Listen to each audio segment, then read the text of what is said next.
Je m'appelle Audrey Pelletier, j'ai 27 ans et puis en ce moment, je suis pigiste graphiste. Je suis dyslexique puis j'ai trouble d'attention, fait que le secondaire, c'était pas tout ce qui était de plus reposant et le fun pour moi. C'était des années qui étaient difficiles quand même. C'est vraiment quand je me suis inscrite à mon DEP à la fin de mon secondaire 5, j'ai comme compris qu'on pouvait aller faire un cours, puis que ça soit pas juste être là assis puis à attendre l'information. J'ai comme touché à plein de sortes de choses dans le milieu artistique, puis je me suis rendu compte que je pense que je serais plus heureuse avec quelque chose de stable, que j'ai mes week-ends, que j'ai mes soirées. On n'est pas obligé de continuer à faire quelque chose qui nous rend pas 100% heureuse. Fait que c'est à ce moment-là que j'ai décidé, j'ai dit, bon, ben, c'est quoi la prochaine étape? Je me réoriente, mais c'est quoi la prochaine étape? On n'a rien à perdre à venir ici. Premièrement, c'est gratuit pour les 16-35, puis c'est un service qui est offert pour nous, les jeunes adultes, puis les adultes. Donc, c'est important de le prendre, étant curieuse, je dis, ah, mais je vais le faire. Puis c'est là que j'ai rencontré mon intervenante Zoé. Dans ma tête, j'étais comme, c'est quoi la prochaine emploi que je veux, je cherchais pas à retourner aux études ou quoi que ce soit. Pour beaucoup de raisons, mais surtout, c'est gros, ça demande beaucoup de ton temps. Comment je vais faire financièrement pour arriver, ça fait peur, C'est intimidant de retourner ces bancs d'école, que l'horaire qui me donnait au début me convenait vraiment pas.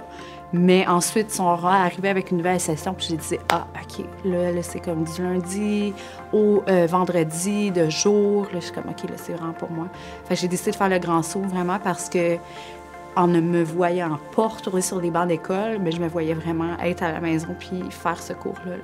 Quand tu es capable de te qualifier avec Emploi Québec, ben ils paient non seulement pour tes frais d'école, mais les matériels scolaires, puis ils donnent comme une compensation financière, c'est ça. Je suis allée faire une demande de prêt-bourse. D'un bord, ça m'aidait d'être à la maison. C'était réconfortant. C'était comme, OK, j'aurais pas besoin de me déplacer chaque matin, avoir le stress du trafic et tout. Mais il y a d'autres genres d'obstacles. T'es chez vous, t'es en pyjama, si t'es fatigué, ton lit est là. Je trouvais des stratégies. Là, je me levais plus tôt le matin, j'essayais d'aller prendre une marche avec mon chien pour essayer de réveiller mon cerveau. J'essayais d'avoir un bon déjeuner avant, d'avoir quand même une certaine discipline, puis être à l'écoute de soi-même. Mais c'est vraiment faisable. Si moi je l'ai fait, c'est vraiment faisable. Je le recommande vraiment à tous ceux qui se demandent un peu c'est quoi la prochaine étape dans leur vie ou bien qui veulent apprendre mieux à se connaître puis quel genre de travail s'adapterait mieux à leur personnalité. Puis tout le monde est différent puis tout le monde change aussi. Si un certain environnement de travail te convenait quand tu avais entre 18 puis 22 ans, peut-être que de 23 à 25, il ne conviendra plus puis c'est correct. Va chercher des outils qui vont t'aider à comprendre c'est quoi vraiment que tu veux.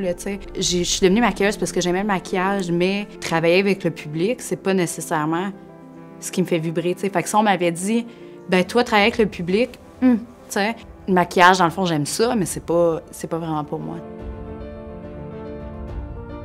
Si on me demandait conseil, je dirais aux gens, ben vas-y, puis au pays, tu perds de l'argent et du temps, mais c'est comme c'est ton avenir, c'est ta carrière que tu es en train de bâtir, c'est important.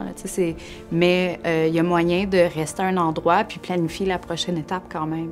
Fais des recherches, utilise les outils autour de toi comme le Centre Jeunesse Emploi pour aller voir qu'est-ce qui serait bien pour toi.